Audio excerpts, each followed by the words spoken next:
Bye.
నమ్మిన వారము అతి రాజన్నుల చేరము రాముని దాసలైనారము రాముని దాసలైనారము రామాని వారము విచారము స్వామి నీదే భారము శరది నీవాధారము శరది నీవాధారము రమణ గోవింద జానకి రమణ గోవింద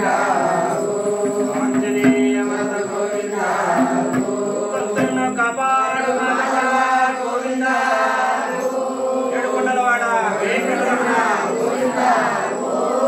అనాథ రక్షక ఆపద్ బాంధవ గోవింద నమః పార్వతీ పతయే.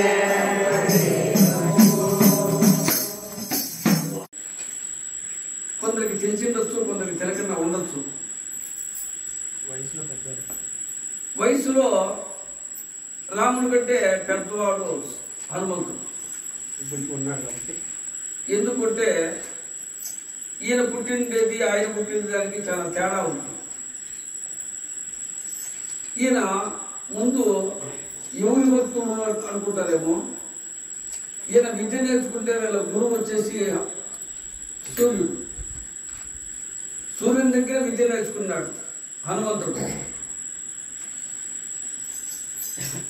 సూర్యుని దగ్గర విద్య నేర్చుకుంటాడంటే ఉదయము పుట్టినప్పుడు ఆ పక్క కాలు పెట్టుకున్నాడు, సాయంత్రం క్రికెట్ టయానికి ఈ పక్క కాలు పెట్టుకున్నాడు. ఎవరు? హనుమంతుడు. నువ్వు పగులంతా ఏం చెప్పుకుంటావో చదువుకుంటా నేర్చుకుంటాను. ఈయనకు వచ్చిందే మొట్టమొదటి విద్య ఓంకారం. ఓ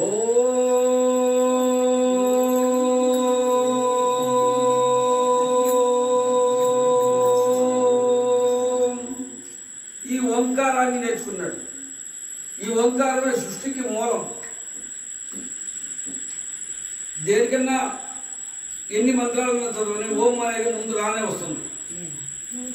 ఎందుకంటే ఇది ఆది అనాదికి ఆధారంగా ఉంది. సృష్టి పుట్టినప్పటి నుండి ఈ ఓంకారం అనేది ఉండేది. కాబట్టి ముందు దాన్ని పలకండి. భజనకి ఎవరన్నా పోండి, ఎక్కడన్నా కూర్చోండి, ముందు పలికేదాన్ని మాత్రము ఈ ఓంకారం అనే శబ్దాన్ని రావాల. ఈ ఓంకారం అనే దాన్ని రాకుండా పోయిందంటే అది వ్యర్థం కిందికి లెక్కట. ఈ ఓంకారాన్ని గంధమాద పర్వతాల్లో రామునికి పరిచయం కాకముందు గంధమాద పర్వతాల్లో ఆయన కూర్చొని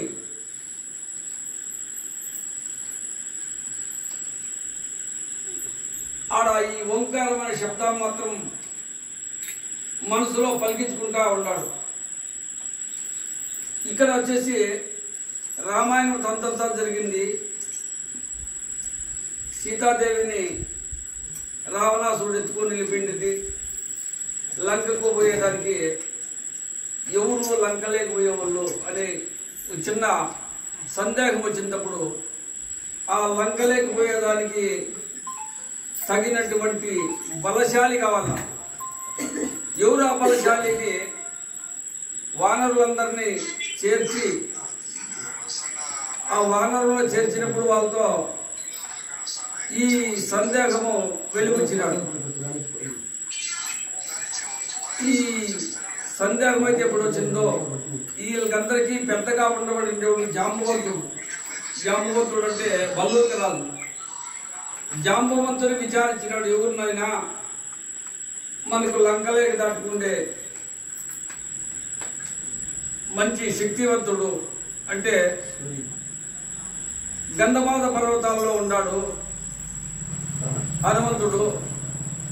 ఆ హనుమంతుడికైతే ఆ శక్తి ఉంది.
ప్రతిరోజు కూడా కళాకారుల దినోత్సవం.